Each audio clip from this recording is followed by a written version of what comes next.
We're on the air. It is Beyond the Lens, and I'm live here today with David Sahadi. David, how you doing today? Derek, I'm doing great. One question for you first before we get started. Please. How was your much-deserved vacation? Hot, walked a lot, but everybody had fun, and that's all I really care about. Yeah, but we sent a couple of You, texts, and I think that before we go into it, you're still working on vacation as well. That's your dedication to this. it's not something I can turn off, unfortunately. Yeah. But you were working while I was on vacation, and Yes, I you were was. there with Efren, and I want to thank Efren for standing in for me discussing your MLW departure. And I also want to thank everyone for joining us live right now on not just podcastwrestling.com, but also on X, as we are here on Watch Podcast Heat. And we are Beyond the Lens. And David, 2 weeks ago, you and Efren talked about a departure, you leaving Yes. Major League Wrestling. And today we're going to talk about the arrival of Real American Freestyle. David, 124 days ago, you were Yes. contacted to be a part of this. How did Yes. that happen? First of all, Eric Bischoff was working in MLW or made 2 appearances in December and February. And we and I have history, so we connected. And then in about mid-April, Eric just gives me a call out of nowhere and says, "Hey, David, how you doing? I have this vision for a Real American Freestyle Wrestling that was Hulk's idea. I want to present it in a way that's going to be edutational, meaning educational to fans that don't know anything about freestyle wrestling, but entertaining as well." And when he told me his vision, I started doing some research. And this thing just built over time, Derek. We started out so small on both sides, RAF side and production side. And when I say 2 sides, I feel like we're 1 right now, but started out as 2. And this thing kept on growing by the day, by the week, by the month. Our initial budget and our plans in production quadrupled by the time we got to the event. And also by the time we were there, we also added so many things that, were not in our contract for this thing. So there's so much value that was placed in production. There are 2 people, myself, one, and the other person I cannot mention. He's a big time executive at one of the motion picture studios, but we actually sacrificed our pay to just make this thing come to life by adding more toys, more production elements, because to us, it wasn't just about, a job. It was a passion. It was a joy. There were a lot of personal things about this for me as well as for this person. And we just wanted to deliver the best show that we could, especially after Hulk's passing. So to us, it wasn't about the money. It was about just bringing this thing to life. And my gosh, when that came to life, I cannot tell you, from being there on day 1 when Eric called me, to growing all the countless hours, all the Zoom calls, all the back and forths, all the cutting this, adding this. Hey, can we do this? Yes, we can. Hey, how about this? I can't even count the number of hours and weeks and months that were spent into the planning of this thing. Derek, I'm not a father. I know I'm rambling right now, but I felt like I watched a child, come to life. I felt like Sure. I was a dad when this thing came to life. I was nervous the week of because, one little thing goes wrong, it's a disaster. We had power from the venue, but we had a generator just in case. And then we decided, let's just spend more. Who cares if it's not in the budget? Let's just spend more and get a backup generator in case the other generator doesn't work. So remember that horrible story with the XFL when the generator didn't have gas in it. And just like we would double and triple protect on everything just to make sure that the show got live on air, on time, in the best possible way that it could. And wow, I'm still overcome with emotion. And I'm both excited and drained 4 days later, because that's how wonderful that feeling was, seeing that come to life. When you think about you walking into this company 4 months ago, they already had some structure in place. I'm sure they already had some team members in place. Very little, and it was all on the corporate side. So they had nobody in production. Yeah. So you having to build on what they've already got on their end into what is essentially a live television broadcast. What does that entail and mean to someone who doesn't understand that? Before I get there, just a quick little addendum.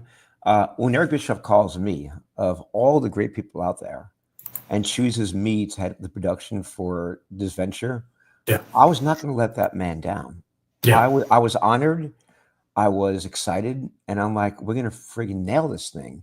What it was like from the people on the RAF side, Eric is the only person that has TV experience. It was educating them as well. So I said edutainment. That's where Eric Bischoff came up. Edutainment. That's what this first show was going to be about. We had to educate them about lighting and everything that comes with production. For instance, the ring mat that you saw in the first show, it was glossy. We wanted a matte one. It was gifted to us by somebody. So there was a bit of shine on the front of it. We knew that would happen, but people who designed that were not, you can see it right there in the front, we're not, that designed that mat, we're not television, experience and having experience in television. So they didn't know. They thought that would look great. And it does in real life, but not on television. That sheen that you see will be gone by the time we get to our next event. So just the education process. And they were so wonderful, the people at REF. I mean, Chad, Willie Sayer, Izzy Martinez. I mean, just tremendous, tremendous people. It's just, it was wonderful. We were educating them. They were educating us about wrestling things that I never even know. Like there's a way where the score can be tied 8-8, but there's a winner. The person who scores the last point is the winner. We go by UWW rules, which is the world governing body, not the NCAA. They're very similar. But just like it was great because we grew together, production and RAF. They grew, we grew, then we combined and grew together. And we're still growing. What we have planned for the next event technically is going to be even better than the first one. And I wish it was this week. That's how excited I am after the first one got pulled off so well. It's great. We're going to get to the next event that was just announced, not 2 hours ago through the Associated Press. But you touched on something I want to get back to is the vision. And the vision of the company as explained to you from Hulk, from Eric, from Izzy, from Chad. How did what was explained to you to what ended up happening? Was there much difference, or was it what they originally envisioned and sold you on? It was very close. I mean, you never know what's in somebody's imagination. So like when Eric was talking to me about it, he wanted something on a budget level of Raw, but he didn't want it to look like it was pro wrestling. So he was using examples of like The Voice, these primetime mega shows that people have. So those kind of production values. And they were blown away when they saw the size of the stage and the set. So were the wrestlers. A personal story, I'm flying back. I feel blessed this past weekend from many levels, including my dad, which we'll get into later as well. But there was a guy sitting behind me, and I got blessed by getting upgraded to first class. And this guy's just talking about, RAF wrestling, and one of the members comes on board, one of the champions, I should say. And I'm looking at my phone, and he's like, "Ladies and gentlemen, let's give it up for," I forget who it was, let's just say Real Woods. And he starts clapping. Other people start clapping. And I turned around and I showed him my credential because I was still wearing it. I wore it for 3 straight days after the show. He goes, "Oh my gosh, you're part of the production?" And I said, "Yes." And he goes, "We have never had a stage like that. We've never had a setup like that. That was so brilliant. I was there. I was blown away." And I said, "Are you part of RAF? Are you wrestling?" He goes, "No, I'm just a fan. I flew in just for this event. Thank you, because we've never had this platform before. And because of RAF, now we do as fans. And now the wrestlers have this as well for themselves." And that just is like, I mean, it's touching people on a personal level. One thing, Derek, about, this freestyle wrestling is that when the Olympics are over or athletes lose their NCAA eligibility, their careers aren't over. They still wrestle for 6 or 7 years around the world at different tournaments, mostly in Europe, Mexico, just all over the world. And they don't get paid unless they win, unless they medal. And here, these athletes have a place to go to and get paid. Here, they have a place where they get paid more. They're incentivized to become champions. And Kurt Angle said this at the press conference the day before. He said, "I won the Olympic gold medal in 1996. He goes, "Had RAF been around then, I would not have gone to the WWE for another 5, 6, 7 years. I would have gone to RAF. It's my passion. And then when my skills started to slowly decline, then I would have gone to the WWE." He goes, "But now these wrestlers who really love wrestling, as much as more than pro wrestling, I should say, if not as much, but they really love this, this freestyle wrestling. It's really what they want to be. And now they have a place to go and make a living." Bo Nickel, a UFC champion, I think a 3-time UFC champion or 3-time NCAA champion, he came here and now he's getting paid. And he said, "I only went to the UFC to make some money because I couldn't make money in freestyle wrestling." He goes, "Now I can. This is wonderful because that's my true love, more so than UFC." So they now have a place to go to to earn a living, and how the fans now have a place to watch this on Fox Nation. It's just a win-win for everybody. Were you an amateur wrestling fan, and did you watch it or participate in it before RAF? Never.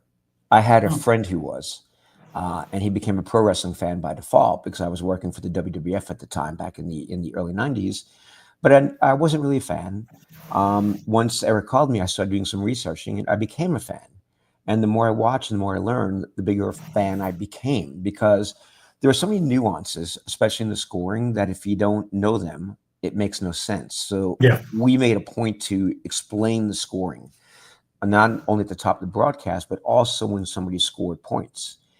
And my gosh, it's like it didn't fully hit me the every single nuance until we actually had our show because Chow and Bub Jenkins did a great job explaining things, and so did Kurt Angle. And I never loved freestyle wrestling more than I did that night that we had our first show. I was loving it leading into it, doing my research on it, but never fell in love with it. And I showed friends clips that were on YouTube, which are now taken down, thankfully. But I saved a couple, and they were like blown away by it. Like, wow, this is a real sport. This looks like ESPN. I said, yeah. I'm like, watch this guy, Wyatt Hendrickson, just nail this guy and body slam him. I'm like, oh my gosh, I have to start watching this now. How often is it on? I said, once a month right now, and eventually once a week in January. So we made a lot of new fans, and we're making fans every time they see the product. It really is such a great product. And every single day, I'm loving it more and more.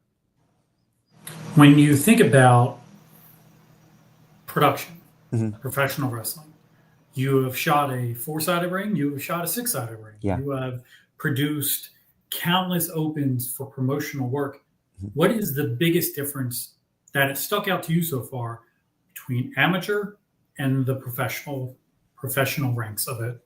Uh, from a sport perspective, I'd say the unpredictability of it, because we all know who's going to win in wrestling. But Kennedy Blades, who is one of the faces of RAF, we couldn't get an exemption for her in time for her to compete.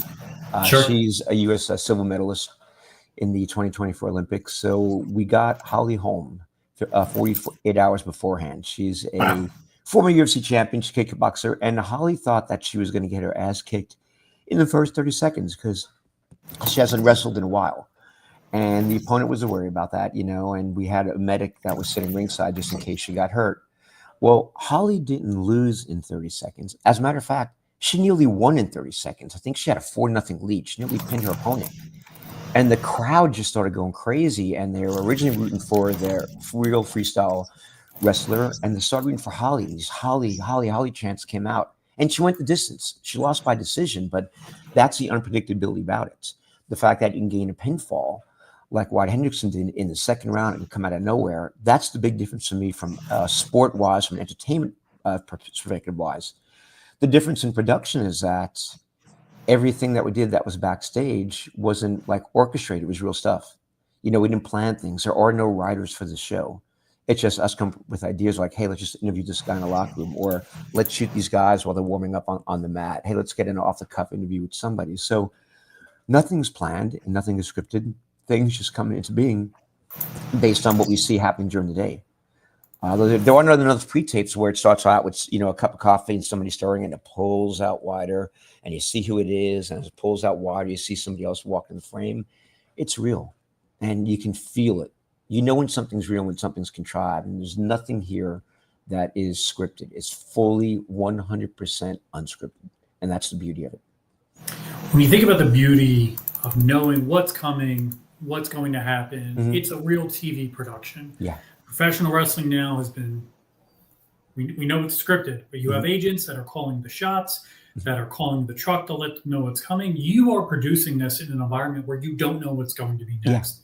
How difficult is it for you as a producer to do something like this? Well, I spent most of the time in the truck. I was walking around a lot. I went out to the crowd for one match. I went to the grill position for one match, the real one, not the fake one that they have on WWE. But most of the time I spent there in the truck. And there were 2 times when the producer, John Norton, a phenomenal producer, he works for ESPN. He works for Fox Sports. He's done stuff for ABC. He's done the Olympics. He's like, oh, my gosh, what happens if Holly wins? And I'm like, well, she has to come back in November and defend her championship. Oh, my God, what happens if Bo Nickel wins? Well, he has to come back and defend his championship because at all the monthly pay-per-views, all the titles are going to be on the line.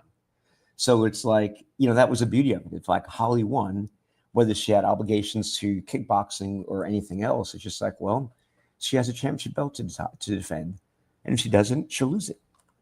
And they took great pride in winning these championships. I mean, this is history. Everybody who won that night, Derek, that's a piece of history. They can go to their deathbed saying, I was the first ever Real American Freestyle champion. And that's just priceless. It really is. These people care. They want those championship belts.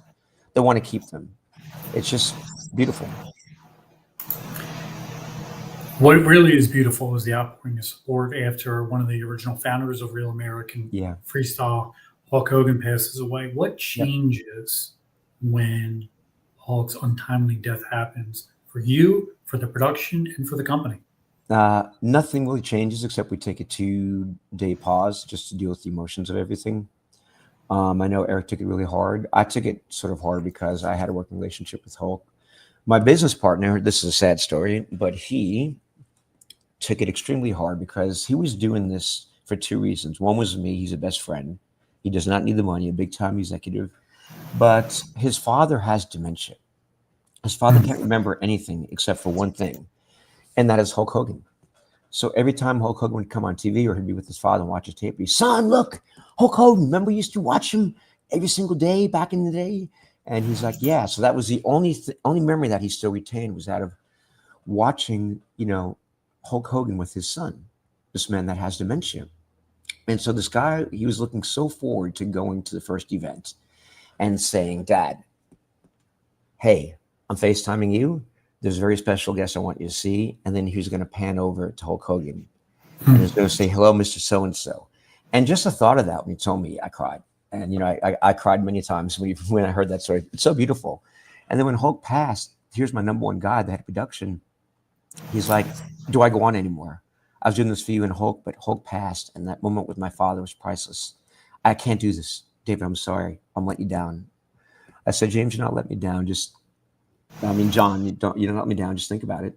And, let your emotions go through you and call me back tomorrow and see how you feel. But if you're to ask me, I want you to grieve, but know that what would Hulk want? What better way to pay homage to Hulk Hogan than to do the best presentation that we can to bring his dream to life. And it didn't take a day. It took him 2 minutes to come right back. He goes, I'm back in. I'm sorry. I'm doing it for Hulk. I'm doing it for my father. Let's go.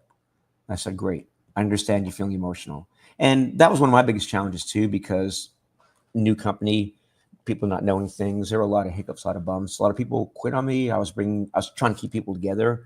Sure. This main guy, it's just like, wow. And he said that, it's just, I understood his emotion. And I mean, to lose somebody of that magnitude, we still had a great show, but I'm glad you stayed. I'm glad you're staying with us right now. We're going to watch podcast, heatwrestling.com. Drop a comment, questions, super chats. We got a super chat already from our friend. Oh, Efren. Hold on. Not love. I adore you, Efren. Adore you.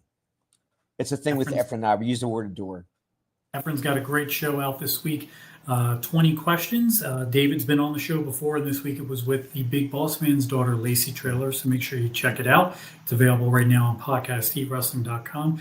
David, I want to get back into talking about some of the setup. We have some pictures from backstage that we're going to show. What runs through your mind when you see some of these pictures? Like this one in particular, to you, Eric, not Eric, you and the team, and you're getting ready for the day before. Is that correct? Yeah. And that is Willie Saylor on the left, who works for RAF, and then another person on the right who works for them. And this is where we were trying to make sure we had the software to make the clocks work for the scoring and for the clock also ticking down as well. So that was my biggest concern going in the day before. And they were the ones that were helping us with that. And by the time Friday night was over, this is about 9 o'clock, everything was working, and now I could rest comfortably and go to bed. I mean, go to bed at 2 o'clock in the morning, not at 9 o'clock at night, but I was nervous until I got there the day before. The day before, Derek, if you have another picture of the set, I mean, nothing existed. We're bringing stuff in. There you go again. That was not there at 7 a.m. on Friday. That Wow. was it at about, the clocks aren't fully there yet, at about 5 p.m. that night. The screens on the left, the walkway, the mat area. So when it was over on Friday night and I saw everything set up, I was no longer worried. I was at peace. That's so beautiful. So beautiful. And it's only going to get better. It's what we have, tweaks we have in mind. And when you think about the production of this, Hmm. it's not to be a duplicate of WWE, but you Not see at the all. WWE aspects Yes. of the screen. You want to make Hmm. sure everything is there. Hmm. Hard camera shots. Are you part of that process of figuring out how to shoot the arena? Yes, we all were. Not me. It's a team effort. Me being a director, I had my input, but we had a director, Artie Martinez, who tremendous director. He's done, UFC. He's done other mixed martial arts sports. Same thing with John Norton. So we all had input, but with our experience, it's pretty easy way to put these cameras. It was the other cameras that we were debating: the super slow mos, the steady cam, the drone, which we ended up not using. We had a ref cam, Mhm. which was fantastic, but we didn't use it, Derek. Sorry, I know you're a former referee, but Yes. the thing with the ref cam is that you have like 3 second moments that are absolutely phenomenal. They're fantastic, but it's risky to take live because most of the time the referee is getting around to get different positions, so you're not seeing anything. But when we cut packages in the future, we cut promos, when we cut scissor reels, we're going to use so much of that footage because you're right there from the ref's perspective, and you'll see, like, when the referee wants to blow whistle, boom, his hands like that, and him separating the athletes like that. But you don't know when these moments are coming, so Right. it's risky to take live. But in post, my God, this is gold. This is money. You are right there in the middle of the action. Speaking of being in the middle of action, this video aired in the run up on the day of RAF, and let's Mhm. play it for you now.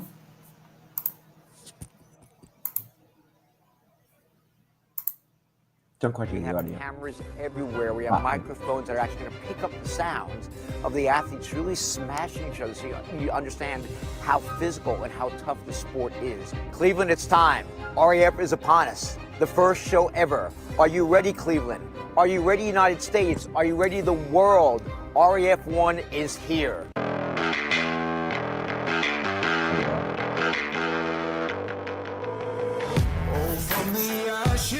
David, one of the things I want to ask you on this video, please, is did you ever imagine you would be one of the voices and one of the guys pumping up RAF's launch at No, any and point in time?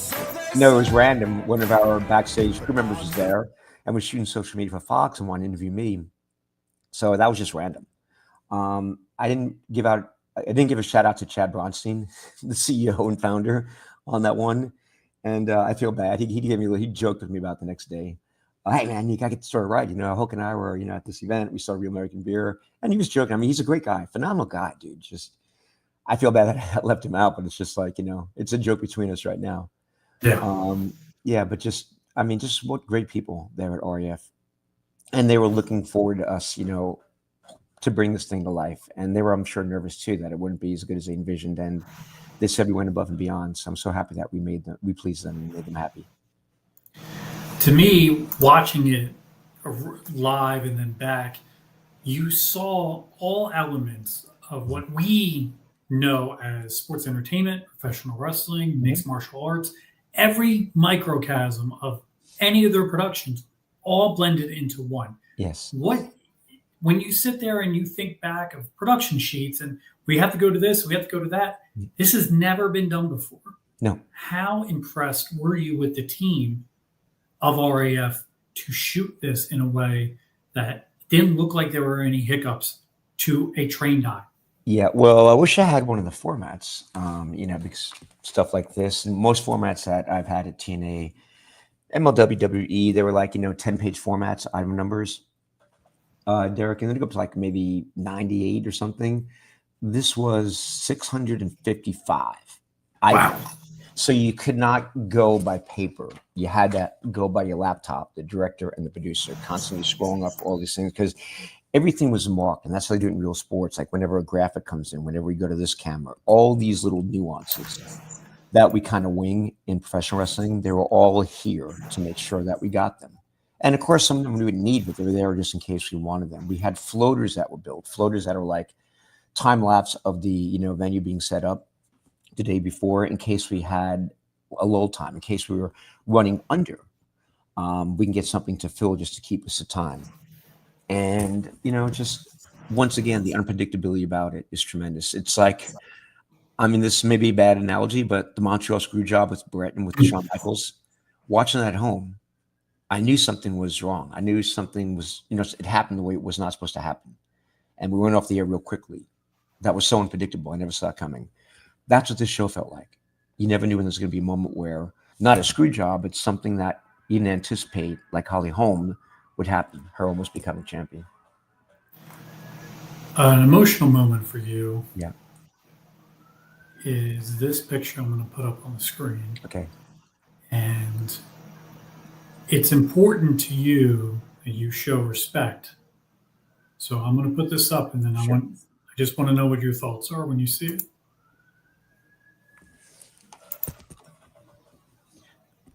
Derek, when I saw that photo, my photographer that was working for production sent me a bunch, and I saw that one. This is Sunday night. I was tired. I just broke down crying for 15 minutes. I bawled because, my dad wanted me to get back into real sport before he passed. And you know what? I was close. It was 2 years after. And I'm wearing the same jersey right now for this podcast. Papa Lou on the back. And I'm not thinking about my dad in that moment. I'm waving to the camera that's hidden behind the screen. But when I saw that photo, it looked like I was raising my hand to heaven, asking my father to overlook this to make sure that it comes out okay for his son. All my eggs are put in this basket. Court Bauer fired me because of a conflict of interest, and I'll tell you a story about that, a rumor that I heard later. But I want to make my dad proud. And the very next day, I kid you not, somebody sent me a screen grab from a Netflix documentary where my dad was in the background behind Jerry Jones. And I showed that to my inner lieutenants who were in a small room. I said, look, a picture of my father. That's before I saw this photo. He's looking over us today. We're going to have a great show.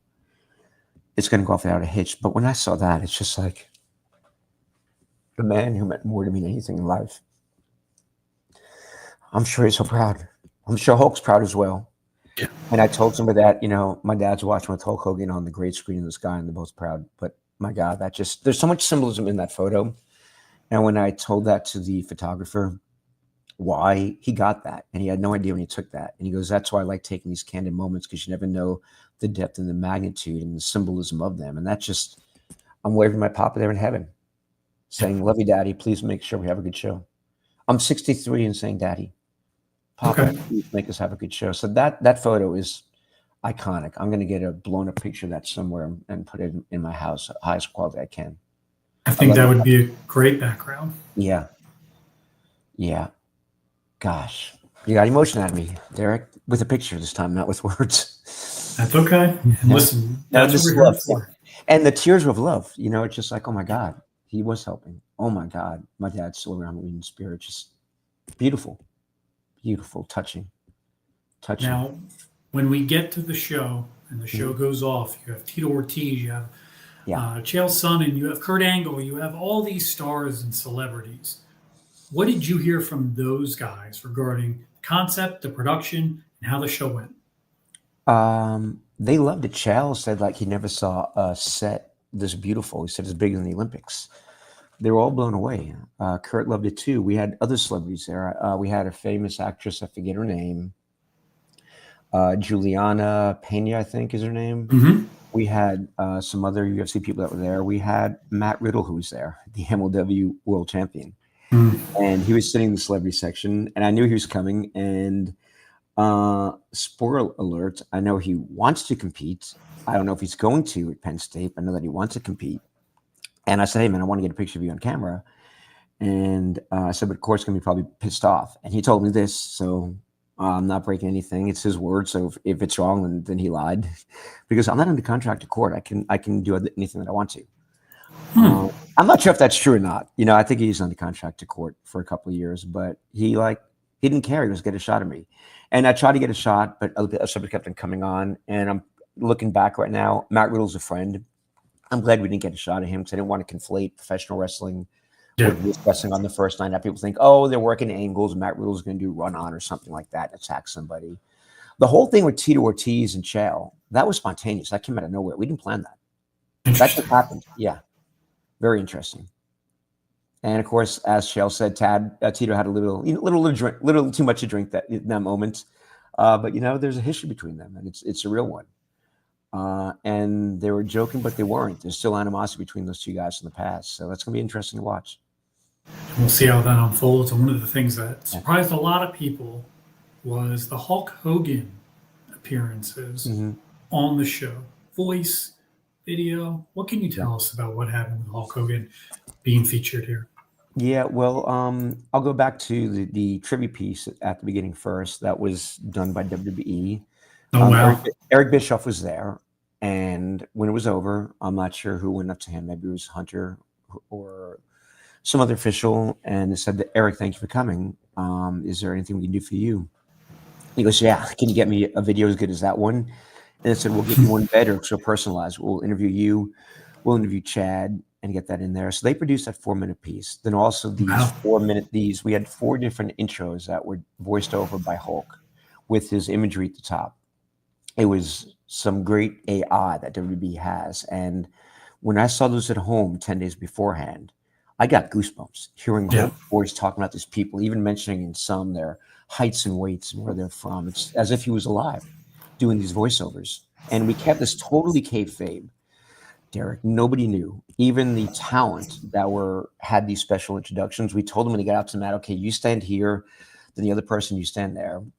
We have a special introduction for you. We can't tell you what it is or show it to you, but just, you'll understand it once you get there. And so I'm watching on the wide shot, and they're pacing back and forth in the spots that we told them to be at. But then these videos hit, and they just stop in their tracks and they're looking in awe. They were like shocked. So I almost feel kind of bad. Like here's them in their moment of intensity, getting ready to battle, and now they're like awed and reminiscing over this wonderful thing that they saw. That was treating them over in the image and voice of Hulk Hogan, and it gave me goosebumps then and now. It's pretty impressive to have the WWE put that together for you guys, not as anything they had to do, but they wanted to do that. And I think that's pretty commendable for them. There was a picture I want to put up real quick as well. Is this the day of the event or the day before? Yes, that's why I'm wearing the taxi driver hat. And then Chad Bronstein was wearing a baseball cap. And I said, I'd rather wear one of those. I feel like a taxi driver. And he goes, hell yeah, go get one. It's on me. But yeah, I want to dress up a little bit nicer. There's Eric on the left. That's John Norton, our producer, on the right. Tremendous guy. So talented, cared so much. He was so vested in this, Derek. He spent hours, weeks going over formats. I think we ended up with our 19th or 20th format by the time we got on air, because we constantly tweaked them and there'd be changes. And we had many, my business partner, Eric, John, and myself, calls, late at night Zoom calls. Late night for Eric's around 7 o'clock, 8 o'clock at night, but it's still like midnight for me, middle of the day, middle of the night for me, where we just discussed the format, and they were fun because here's Eric just being creative and not the businessman and him coming out. And we would add, we would suggest, we'd listen to each other. And every single time we had a Zoom call, and it ended up being about twice weekly to go over the format towards the latter weeks, it was just like they became better and better. The show became better and better. And that guy, John Norton, just cared so much about this, and he didn't have to. He can get a job anywhere, and he's fully invested in this. And I'm hoping to hire him full time with the news that broke out today. So fingers crossed that could. Yeah, we're gonna get to that in a second. When the show's over, lights out, everything's done. Is it a sigh of relief? Is it excitement? What goes on backstage? The sigh of relief is when we first got on air. Then I'm comfortable. We're on air, we're live. When the show's over, I'll go back to my TNA days, the last 15 years with MLW in between. My car would be parked right by the truck, Derek. And the minute the show is over, there's so much frustration and anxiety because things don't go the right way or whatever, that I wouldn't even go in the arena and say goodbye. I'm sick of everybody. It's been 2 days. I'm going back to my hotel, and then I'm going to drink a double vodka. So I could walk out of the truck, get right in my car, and drive back to the hotel. Here I stayed for an hour. I walked backstage. I saw the joy in everybody. Everybody was giving hugs. Everybody was so happy. It's like I didn't want to leave. And then Chad threw a post-show party for everybody who was involved in that, which was awesome too. A little too loud, but no, it was just tremendous. So post-show, it wasn't relief, it was joy, it was excitement. It was like, oh my gosh, we did it. We did it. RAF saying that, and we sang that in production, us saying that together. And not only did we do it, but we did it better than we even imagined.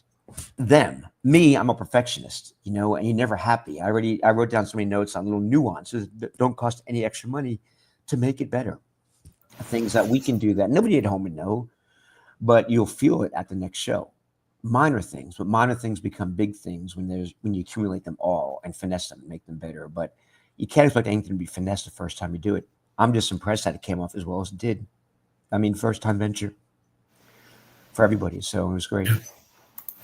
First time venture is going to lead to the next venture, which is on November 8th. It is going to be at Happy Valley, Penn State, and it is streaming exclusively on Fox Nation. RAF02, November 8th, Penn State. I'm sure tickets are going to be coming on sale shortly. Guaranteed sellout. Yes, guaranteed. Yeah. Get your tickets when you get the opportunity. Once they go on sale, they will sell out. This thing has got so much buzz and so much behind it right now already. It's going to be hard to top show one, but it's on David to top show one. David, what else can you tell us about Fox Nation and the reaction to the first show? They were blown away as well. They were overjoyed. They were overjoyed before the show began. They were having to shoot socials. I was in one of those that you aired, so thank you. But they were amazed by the set, the production, the expander truck that we had. It's the biggest truck I ever worked in. Not that I was working in. I was working there as like the showrunners overseeing everything. And then there were a couple times I told the producer I need to get a shot of Chad Bronstein. He's sitting here. He's paying our bills. I need to get a shot of Tito Ortiz. He's sitting there too. Little did I know that Tito Ortiz was going to friggin' jump on the mat later on and jail. So I'm glad we showed him beforehand, so it didn't come out of nowhere. Of course, in pro wrestling, you wouldn't show him because you want it to be a surprise, but this is real. My gosh, it was just like, pinch me. It came off so well on our first time. And Fox Nation was overjoyed. They sent out an internal email. I think I can read you some of this right now since the news release came out. But it was internal, and I wasn't allowed to say anything. But if you just bear with me. Sure. I read a couple of key points because this is big. This is big. I had no idea how big. I mean, I knew he was going to be big, but wow, not on day one this big. And it said, I'm going to paraphrase it. Let's just in. Over the weekend, subscriber acquisition reached unprecedented levels. This marked the highest single-day acquisition in a 2025 calendar year. The surge was purely driven by the premiere of Real American Freestyle. I mean, we set a record. On day one, we set a record with Fox Nation. That's just tremendous. That's real. It's just like one thing we're changing with this is we're encouraging the athletes to be themselves. Sure. And to show their personality. Like Sarah had, I forget her last name right now because I'm on live with you. Very excited about this venture, but Sarah, not Henriksen, but something like that. Hildebrand. Yeah, thank you. Thank you so much because I cut one of her features that aired during the show. Bad time of a brain fart, but she just had so much personality on her entrance. And so did Wyatt. So did Bo Nickel. So did Darian. And we tell them, hey, it's like in the Olympics, they're trained to be stoic. And, straight face, cold, glare, walk to your spot and do your thing, be professional. And we're like, fine, you can do that if you want. But if you want to show your charisma and your personality so like Americans can love you, be yourself, do what you want to do. One guy did cartwheels on the stage. All this we didn't plan. We just said, hey, just be yourself, have fun. America's meeting you for the first time. So just, have fun on your entrance if you want to. And a lot of them did. Most of them didn't. Some of them did during rehearsals, Derek, because we wanted to get used to what it's like coming out there. Sure. But, they're so either nervous or like in the zone that they just ran right out there and went to their spots. But the other ones that, got it, they showed their personality. And we're going to be seeing more and more of these personalities, in the coming months and the coming shows. And we're also doing these profile pieces where you see their personalities. So baby faces, heels, whatever, we're not making them. It's who they really are. Right. And they can reveal themselves to America, and the viewers can decide whether they want to root for this person or not. Like the way they rooted for Holly when she nearly won in 30 seconds was incredible. So it's organically happening. I want to use that word a lot, organically, because nothing is scripted here, and that's the beauty of it. You said more shows. Do we expect more past 2? Is there opportunities for more past that? Where do you think what do you think the limit is for real, or is there no limit? There is no limit. I believe that they're negotiating with Fox Nation right now to do a multi-year deal. I'm not privy to that. That's just my assumption. But I know that Eric and Chad are in New York meeting with Fox right now. I know that there's going to be a weekly show starting in January, a weekly live show that's going to feed into the monthly shows.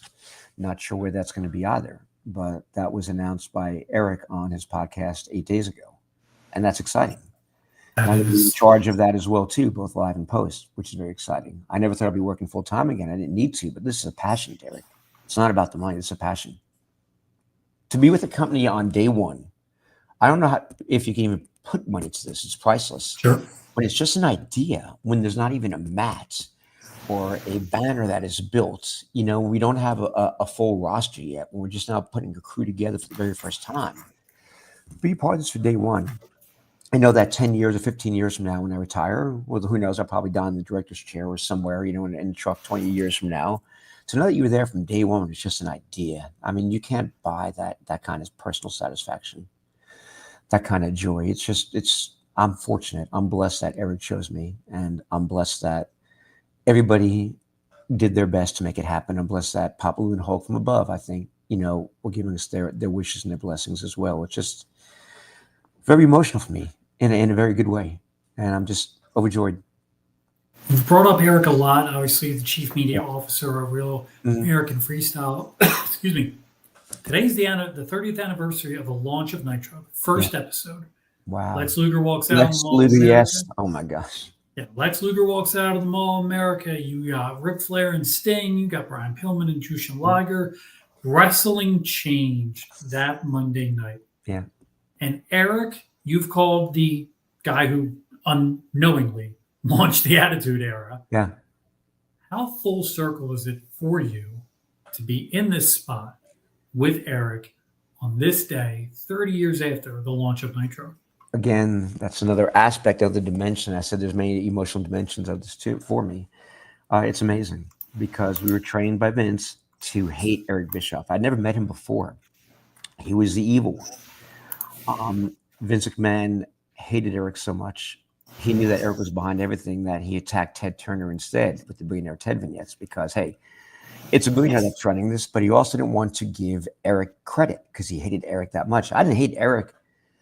To me, he was just the enemy because he's kicking our asses. So it's like I didn't like the guy. I didn't hate him because I didn't know him. You can't hate somebody you don't know.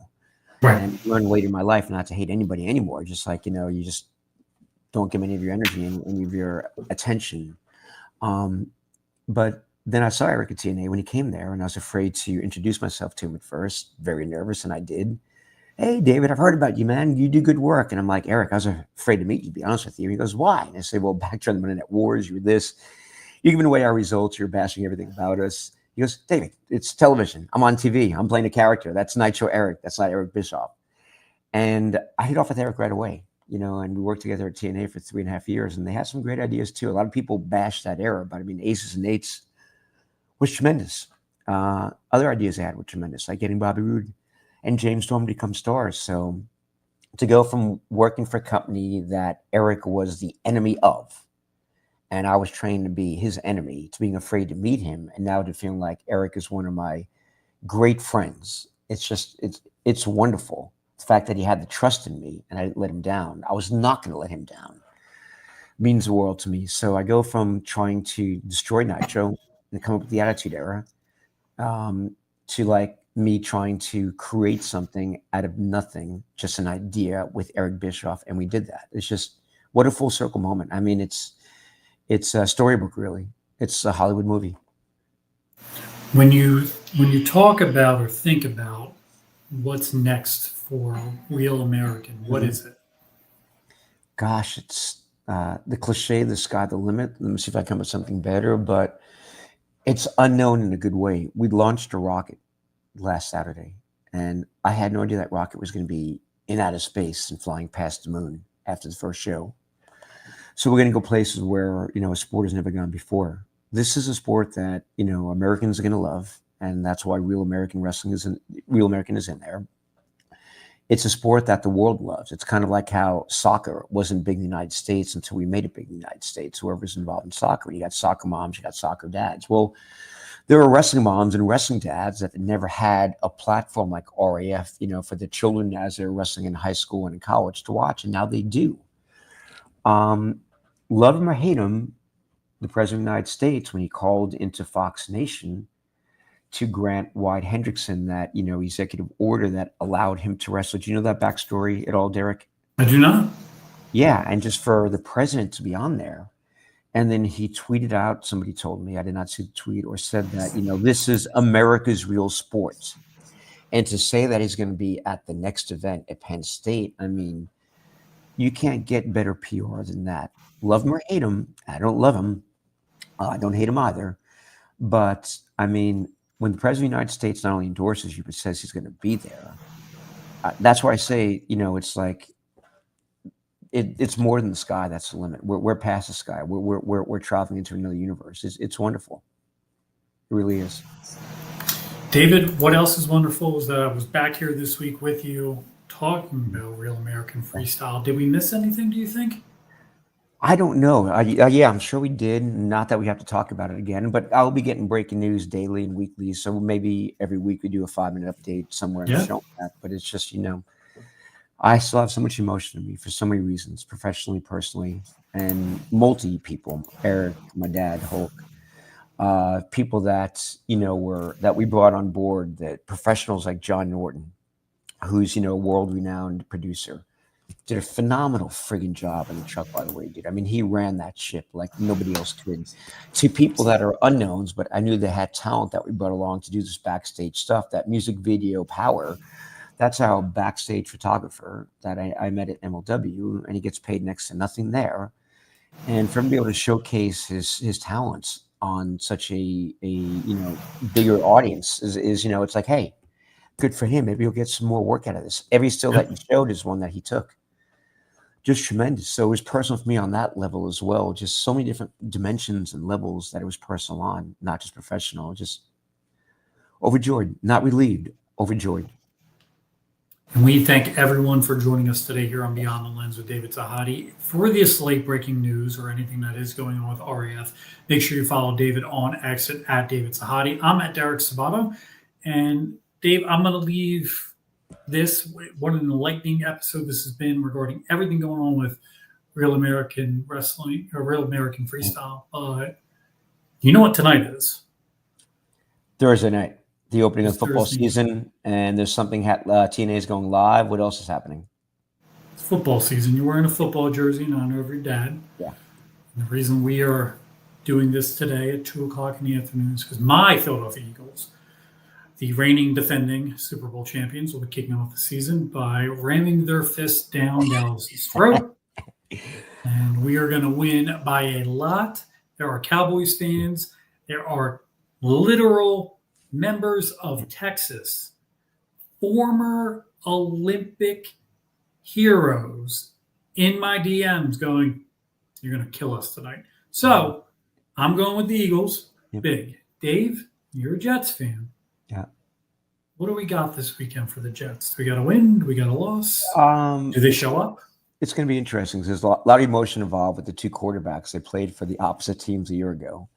Aaron Rodgers never got to fulfill his dream in New York. He had some bitterness when he left. Justin Fields did a great job. I know that he lost his job to Russell Wilson. He didn't lose his job, but Coach Mike Tomlin said, hey, when Russell Wilson comes back, he's our starter no matter how well Justin Fields is doing. And he led the Steelers to 4-2. Yeah. I know that the Jets got him, but the Steelers want to keep him. They want to let Russell Wilson go, but they want to keep him, but he wanted to come to the Jets. So It's going to be. I'm losing my voice a second. I'm not emotional, but it's going to be interesting.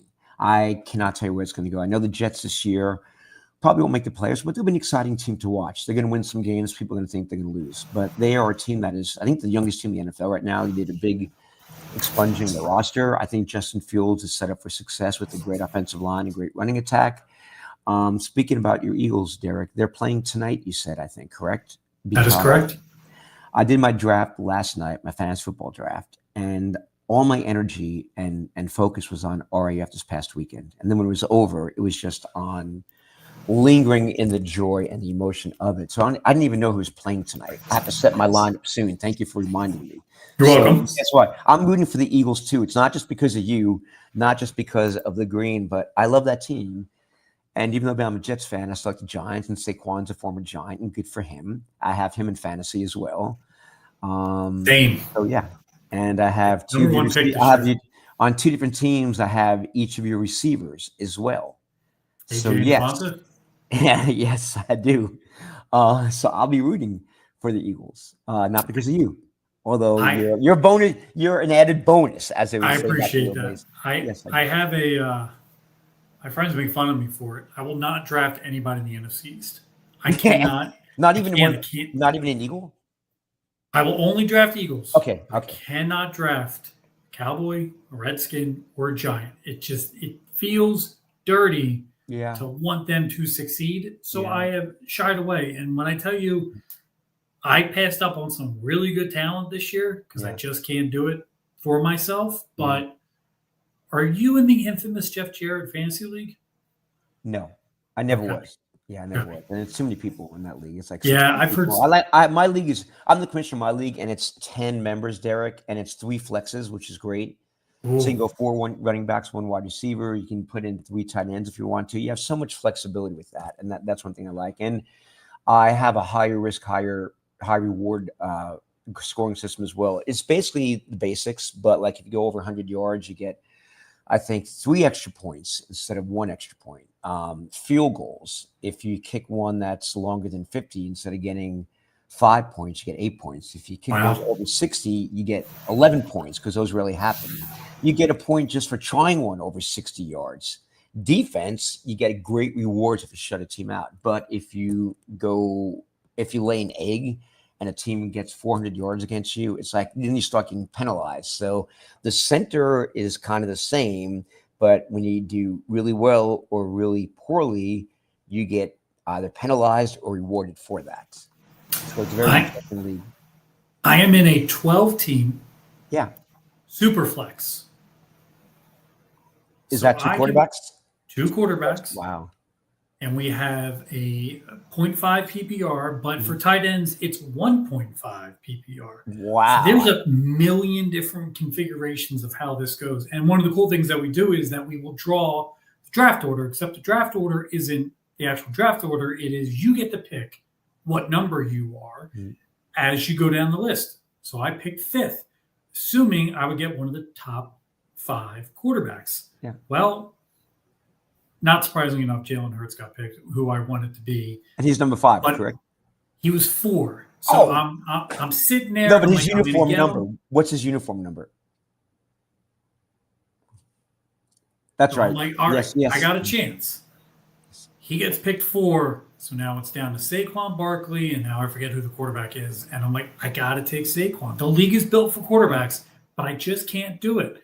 So I take Saquon. And if Saquon has the year that he had last year, it's the best decision I ever made. If he regresses, it's not going to be a great year for me. But it's going to be a great year on Beyond the Lens with David Sahadi as we continue his trek on Real American Freestyle. Stay tuned. There is more news to come soon, hopefully sooner than later. Make sure you get tickets and get on the waiting list. Head over to RAF Wrestling on X, sign up for the mailing list. Make sure you get the first opportunity to be in Happy Valley for RAF2. It's not far from me. It's about a 4.5 hour drive, Dave. Maybe I'll see you there.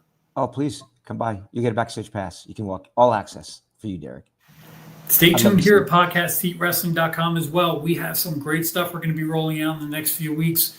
Memberships, exclusive content coming your way. Stay tuned. Hit like, subscribe, turn on notifications, follow Dave on X at David Sahadi. I'm at Derek Savato, and we'll see you next week right here on Beyond the Lens with David Sahadi. Take care, everyone. Be well.